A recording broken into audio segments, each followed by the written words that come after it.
আমাদেরকে চান্স দেওয়া হয়েছিল, যেতে চাইলে চল, থাকতে চাইলে থাকো। আমরা চয়েস থাকাটাকে চয়েস মনে করেছি, আমরা চান্সে নই, আমরা চয়েসে আছি। জোরে বলে বেশক সুবহানাল্লাহ। অবস্থা কি হয়েছে আমাদের মুসলমানদের? একটা সংগঠন দেখান তো মালদা আছে, একটা সংগঠন। ওরা বুঝে গেছে, ওই বেধর্মীরা বুঝে গেছে যে ইসলামটাকে কিরকম পিছিয়ে ফেলা যায়। এই জন্য এরা 20 জনের এক জামাতের নামাজের মসজিদের এক জামাতিয়াতের ইতিহাদ একতা। আমাদের 10টা লোকের যে একটা ছোট মসজিদে নামাজ পড়ি, এখানে আমাদের একতা নয়। সেক্রেটারি কেসিয়ারের পিছনে লেগে আছে, ইমাম সাহেব মুক্তাদির পিছনে, মুক্তাদি ইমামের পিছনে, মুয়াজ্জিন মুক্তাদির পিছনে, সবাই ইমামের পিছনে। আমরা মাত্র 20টা বাড়ির একটা জামাত, একতা নাই। ওরা বুঝে গেছে না এই কমটাকে পিছনে ফেলানো সহজ। আমাদেরকে মাফ করে নিয়েছে। এই মুসলমান, আপনি কি মনে করছেন আপনার মসজিদ বন্ধ হবে তারপরে আপনি জাগবেন? আপনার মা বেটির উপরে আক্রমণ হবে তারপরে আপনি জাগবেন? আপনার উপরে আইন চালু হবে যে না দাঁড়িয়ে রাখতে পারবে না, তখনই আপনি জাগবেন? যখন আইন করবে না কোন মুসলমানের মৌলবি ভাষণ দিতে পারবে না মাইকে, এরকম স্টেজে, তখন আপনারা জাগবেন? আমরা ভারতের মুসলমান বড় চিন্তায় চিন্তিত। ভারতের মুসলমান নয়, শুধু ভারত নয়, গোটা বাংলার মানুষেরা ভাবলাম আরে আমাদের বাবরি মসজিদ চলে গেল, কতজন না রোজা রেখেছিল, কতজন না মানমত করেছিল, আমাদের জন্য সুপ্রিম কোর্টের আইন আমাদের ভারত মসজিদ বাবরি মসজিদকে যেন বাঁচালাই, সবাই আমরা আশা করেছিলাম কিনা? সবাই দুঃখিত ভারতের মুসলমান। সেটাই শুধু নয়, ওই বাবরি মসজিদ শুধু নয়, সাম্বালের জামা মসজিদ শুধু নয়, আমাদের মালদার মাটিতে কয়েকটা মসজিদ আছে যে মসজিদে এক ওয়াক্তের আযান ও নামাজ হয় না। আপনারা জানেন মালদার মাটিতে আদিনা মসজিদ, আযান হয় না, নামাজ পড়তে দেয় না। মালদার মাটিতে সোনা মসজিদ, আযান হয় না, নামাজ পড়তে দেয় না। ভারতের মুসলমান, ওগো মালদার মুসলমানেরা, কিছুদিন পূর্বে যে মসজিদ নিয়ে একজন পণ্ডিত এসে বলেছিল এটা আদিনা মসজিদ নয়, এটা হচ্ছে আদিনাথ মন্দির। আমরা শুধু ভাবতেছি চা হলেই হলো, বিড়ি হলেই হলো, খেলাম, রোজগার করলাম, খেলাম, ঘুমালাম, এটারই নাম জীবন না গো মুসলমান। এ মালদার মুসলমানেরা, আজকে আমাদের বর্তমান যা ভারতের অবস্থা, আমরা আমাদের মধ্যে একতা না থাকার কারণে আজকে আমাদের এই মালদার মাটিতে সেই মসজিদগুলো বন্ধ হয়ে আছে রে। আজকে তাদের মন্দির যদি এরকম বন্ধ হয়ে থাকে, তবে তারা শক্তির জোরে এই মন্দিরকে চালু করে দিতেন। কিন্তু আপনারা কি ইতিহাস জানেন? আদিনা মসজিদের ইতিহাস জানেন? কালকে কিনে লড়বেন, আপনার কাছে অস্ত্র নাই, বন্দুক নয়, পিস্তল নাই, কিছু নয়, ভারতের একটা আইন আছে, আপনি কি নিয়ে লড়বেন? অবশ্যই কাগজ নিয়ে, ভারতের আইন নিয়ে। আপনি আদিনা মসজিদের কিছুই জানেন না। আদিনা মসজিদ কে নির্মাণ করেছিল? নির্মাণ করলেন নাম যিনি করেছিলেন, তিনার নাম হচ্ছে শাহ সিকান্দার বাদশা। জোরে বলুন কি নাম? শাহ সিকান্দার বাদশা।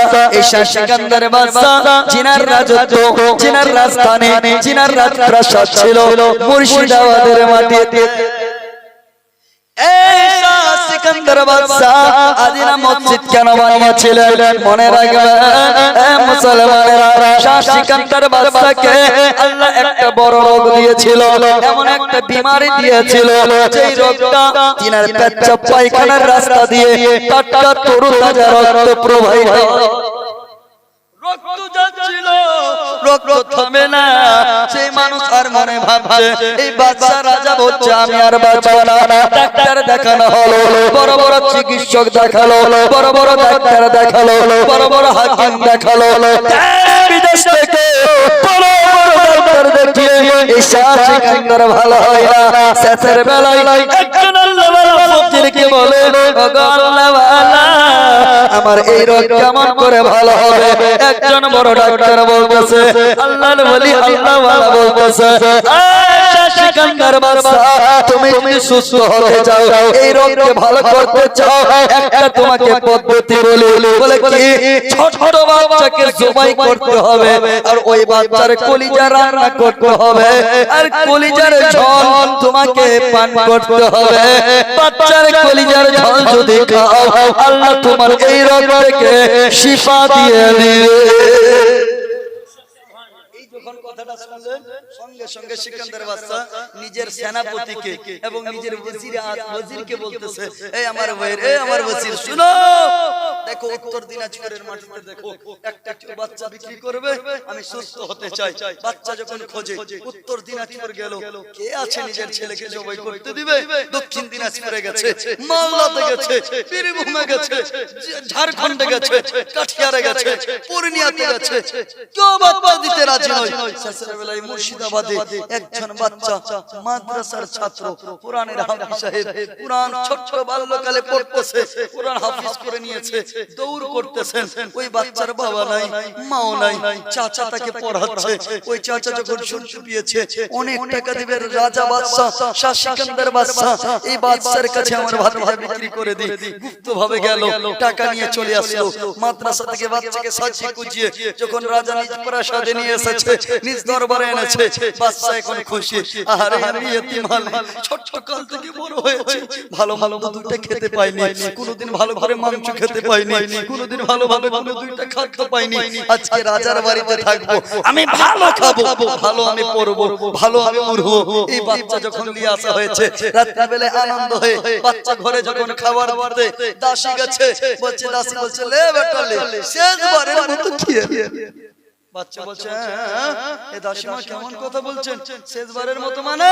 আমি কোনোদিন ভালো খাবার খাইনি, আমি ইয়তিম বাচ্চা, আজকে আমাকে বাচ্চা কিনে এনেছে, আমি তো ভালো খাবো, আমি তো এখন খাবার স্টার্টিং, আপনি শেষ খাবার বলছেন মানে? বলছে, বেটা রে, তোমাকে বাচ্চা কেন কিনে এনেছে তুমি কি তার ব্যাপার জানো? বাচ্চা বলছে, না, কেন কিনে এনেছে? বলে, বেটা রে, তোমাকে কিনে এনেছে আমাদের বাদশা শাহ সিকান্দারের অনেক বড় রোগ আছে, রোগ থেকে ভালো হওয়ার জন্য তোমাকে জবাই করবে, তোমার কলিজা বার করবে, রান্না করবে, ঝোল পান করবে, তুমি সুস্থ হয়ে যাবে। বাদশা বলতেছে, আমাকে জবাই করে যদি বাদশা রাজি হয়ে যায়, সুস্থ হয়ে যায়, ঠিক আছে, কিনে নিয়ে আসো, ঠিক আছে। আমার চাচা আমাকে বিক্রি করেছে। বাচ্চা খাবার সাইড করলো, ঈশার নামাজে পড়ে পড়তে শুরু করলো, ঈশার নামাজের পরে বাচ্চা কোরআন তিলাওয়াত করতে শুরু করেছে, বাচ্চা কোরআন তিলাওয়াত করতেছে। আর শাহ সিকান্দার বাদশা আর নিজ প্রাসাদে ঘুমায় না, আর দরবারে না ঘুমিয়ে বাচ্চার কোরআন শুনে মুগ্ধ হয়ে গেল। এত সুন্দর কোরআন পাঠ করতেছে, যার লাহান ভালো, যার তাজউদ ভালো, যার মাখারিজ ভালো, যার কিরাত ভালো, এত সুন্দর বারবার পড়ে বাচ্চা হায়রান হয়ে গেল, অবাক হয়ে বাচ্চার কোরআন শুনতেছে। শুনতে শুনতে তাহাজ্জুদের সময় হলো, বাচ্চা তাহাজ্জুদ করতেছে, উস্তাদ শুনতেছে, বাচ্চা পড়তেছে। বাচ্চা যখন কোরআন শেষ করে তাহাজ্জুদ করা হলো, হাত তুলেছে, আল্লাহর কাছে বলে, বাবা, হে আল্লাহ, আমার বাদশা শাহ সিকান্দারকে তুমি এমন রোগ দিয়েছো, সেই রোগের কারণে আমি নিষ্পাপ এই ইতিম বাচ্চাটাকে জবাই করার জন্য কিনে নিয়ে এসেছে।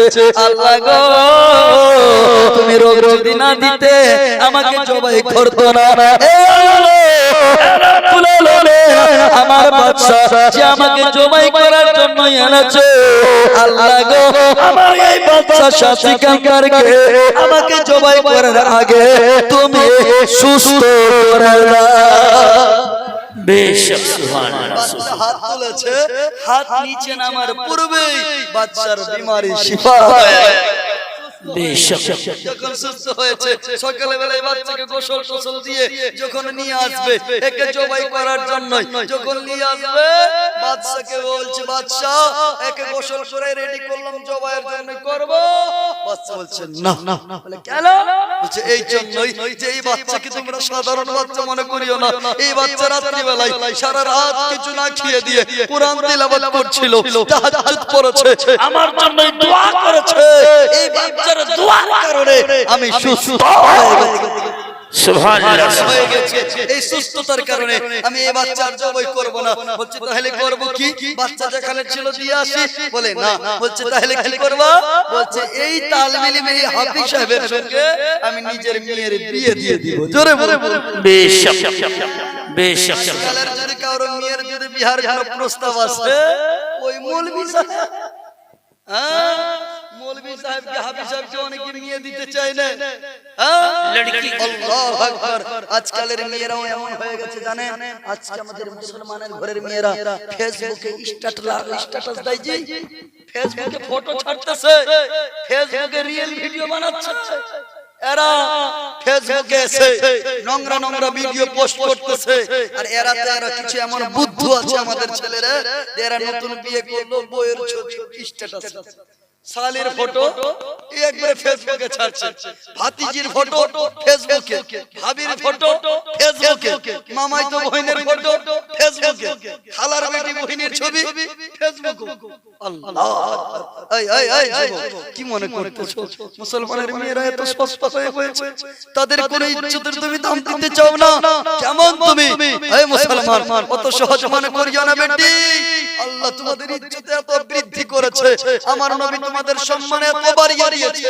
এই এই এই একজন কবি বলতেছে, কোন দেশের মেয়ে তুমি, কেমন তোমার বাপ, ফেসবুকে সবে শেয়ার করছো কেন পাপ, ফেসবুকে সবে শেয়ার করছো কেন পাপ, কোন দেশের মেয়ে তুমি, কেমন তোমার বাপ, ফেসবুকে সবে শেয়ার করছো কেন পাপ। মুসলমান বাচ্চা যখন বিয়ে দিয়ে দিল হাফিজ সাহেবের সঙ্গে, বাদশা বলতেছে বিয়ে দেওয়া হলো, মেয়েকে বলে বেটি রে হাফিজ সাহেবের সঙ্গে বিয়ে দিলাম, এখন তুমি কি চাও? বলে আব্বা গো আমি কিচ্ছু চাই না, আপনি আমার সঙ্গে হাফিজ সাহেবের বিয়ে দিয়েছেন, আব্বা গো আমাদের মুহাব্বতের নিশানে আমাদের স্মৃতি বলে একটা কাজ যদি করতে পারো। বাদশার বেটি বলতেছে আব্বা একটা কাজ করো। বাদশা শাহ সিকান্দার বলে বেটি রে করব কি? মুসলমানদের জন্য একটা তুমি মসজিদ বানায়া দাও। नारे तकबीर बादशाह सिकंदर बहुत जिंदाबाद बादशाह सिकंदर सुभान अल्लाह सुभान अल्लाह একটা মসজিদ বানাও। তখন এই কাজল থানার মধ্যে এই মহকুমা আপনার কুতুব শহর পান্ডুয়ার মাটিতে আদিনা বলে একটা মসজিদ নির্মাণ করে। মুসলমান এই মসজিদ বন্ধ, আপনি দেখবেন গুনগুনে মসজিদের ভিতর দিয়ে একটা মসজিদ আছে সোনা মসজিদ, ওটা বন্ধ আছে। এখন কি করছে জানেন? আমরা সিঁদুর টিদুর নিয়ে ওখানে পড়ছি, পূজা বারণ নয়। और আমরা एक समय नमाज पढ़ते गए, कয়েকটা तालिब इल्म मिले हजरत नमाज पढ़ने के लिए गए हैं, जब लोग असर का टाइम था, चलिए आप कोई तो मस्जिद नहीं बगल में, नमाज यही अदा कर लेते हैं। जब नमाज पढ़ने के लिए गया तो वहाँ के आसपास के जो मोहल्ले के हिंदू लोग थे वो लोग पत्थरबाजी शुरू कर दी। আমাদের উপরে পত্থরবাজি, তখন নামাজ ছেড়ে আমরা পালিয়েছি। এরকম ঘটনা ঘটেছে। মুসলমান এখনো বলতেছি ভাই আপনারা মসজিদে আসুন, মসজিদে আসুন, নামাজে আসুন, একতা হও। আমাদের একটা ইত্তেহাদ না হবে কি? আমাদের যখন আমরা এই কওমের রহনুমা অর্থাৎ রাহবার অর্থাৎ আলিমকে যতক্ষণ সম্মান দেব না, আমাদের কওম শুধরাবে না, আমাদের সমাজ শুধরাবে না। কারণ কওমের যখন রাহবার একজন আলিমকে বানাবেন, আলিমকে সম্মান দিতে হবে, তবেই তিনি রাহবার হিসাবে থাকে। আপনি বলেন আমাদের প্রধানমন্ত্রীর মানহানি করলে পরে মানহানির কেস হয় না? ভারতের প্রধানমন্ত্রী ওনার মানহানি করবেন, কেসে আপনাকে জেল খেলতে হবে। কত যে লাঞ্ছিত পড়ে, এটা তো পরের ব্যাপার। তো আপনি যে একজন প্রধানমন্ত্রী সাধারণ বেনামাজি মতে মানিলেন না সেরকম, কিন্তু একজন আল্লাহ ওয়ালা একজন আলিম আপনি মানহানি করছেন, কিন্তু এটা কেস হয়, কিন্তু এখানে নয়, আল্লাহর দরবারে কেস হবে, আপনার ফয়সালা হাশরের ময়দানে হবে। মুসলমান, শেষ কথা বলতেছিলাম, যাই হোক আজকের কথার একটাই উদ্দেশ্য, আল্লাহ তাবারক ওয়া তাআলা কোরআনের মধ্যে বলেন, এ ঈমান वालो अल्लाह से डरो और सच्चों के साथ हो जाओ। सच्चा कौन है? सच्चा कहाँ मिलेगा? अगर सच्चा ढूंढना चाहते हैं तो चलिए बगदाद शरीफ में, व बगदाद की सरजमीन पर गौसे आज़म बड़े पीर अब्दुल कादिर जिलानी ये सच है। अगर सच्चा ढूंढना चाहते हैं तो भारत के राजधानी दिल्ली में चलिए, निजामुद्दीन औलिया महबूब इलाही ये सच है। सच्चा ढूंढना चाहते हैं तो चलिए अजमेर शरीफ के सरजमीन पर ख्वाजा मोइनुद्दीन चिश्ती, इन्हीं सत्यवादी খুঁজতে চান তাহলে মুম্বাইয়ের জমিনে চলেন, হাজী আলী শাহ বাবা ইনি হচ্ছেন সত্যবাদী খুঁজতে চান দেওয়া শরীফে চলুন, সত্যবাদী খুঁজতে চান কালকি শরীফে চলুন, সত্যবাদী খুঁজতে চান মহারারা শরীফে চলুন, সত্যবাদী খুঁজতে চান মাসুলি শরীফে চলুন, সত্যবাদী খুঁজতে চান কাটরা শরীফে চলুন, সত্যবাদী খুঁজতে চান কিছু শরীফে চলুন, সত্যবাদী খুঁজতে চান পান্ডার জমিনে আল্লাহ ভালো পান্ডাবি ইনি হচ্ছেন সত্যবাদী খুঁজতে চান সাদুল্লাহপুর শরীফে চলুন, সত্যবাদী খুঁজতে চান বেশি দূর নয় চালকির মাটিতে জালালউদ্দিন দায়রানা ইনি হচ্ছেন সত্যবাদী। बेशक सुभान अल्लाह नारे तकबीर नारे रिसालत मसलके आला हजरत फैजाने आला हजरत बस्ती बस्ती करिया करिया गौस का दामन ख्वाजा का दामन नारे तकबीर माशाअल्लाह बहुत जिंदाबाद आला हजरत इमाम अहमद रजा खान फाजिल बरेलवी इनी হচ্ছেন সত্যবাদী। বেরাদার আল্লাহর ওলিরা আল্লাহ ওয়ালারা এরাই হচ্ছে সত্যবাদী। মনে রাখবেন, শেষ কথা বলছিলাম, একটু আপনাদের মনে হয় রাত বেশি হয়ে গেছে, সকালে আবার কাজ কাম আছে, আগামী রাত শুনতে হবে। আমি তো ভাবছিলাম 5 মিনিট বলে দোয়া করে শেষ করব, কারণ রাত মুর্শিদাবাদ এলাকায়, আপনার দক্ষিণ দিনাজপুর উত্তর দিনাজপুর এলাকায় যেগুলো জালসা হয়, উত্তর দক্ষিণ দিনাজপুরটা মুর্শিদাবাদ মেদিনীপুর বীরভূম এই এলাকাটাতে 12টা বাজলে জালসা শেষ, ফজরের নামাজ কাজা না হয়।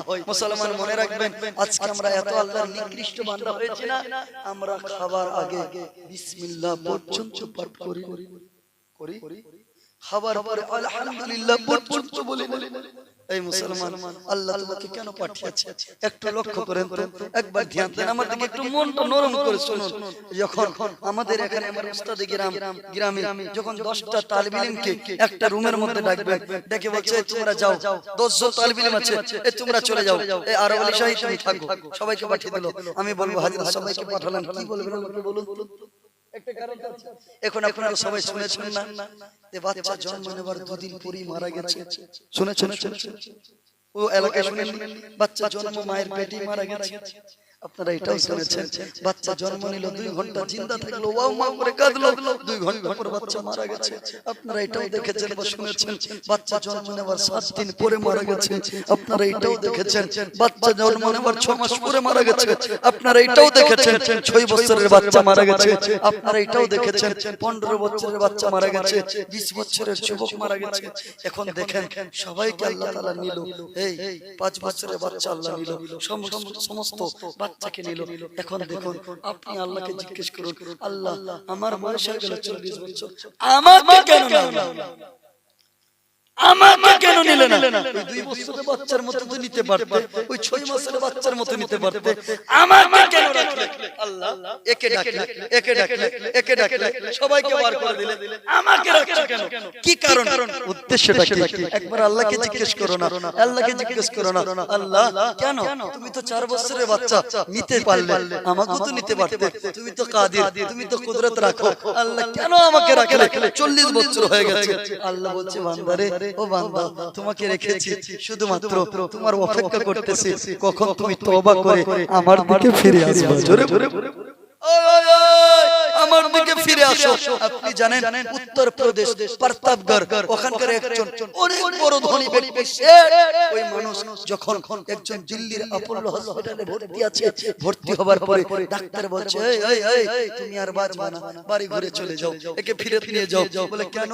বলছে আর বাঁচবে না, যাক জিন্দা অবস্থায় যে কুটুম স্বজন আত্মীয় স্বজন মেহমানরা যারা রিশতেদার যা দেখার দেখে নো, যা খাওয়ার খেয়ে নো, সবাই জিন্দা অবস্থায় দেখুক, নিয়ে যাও।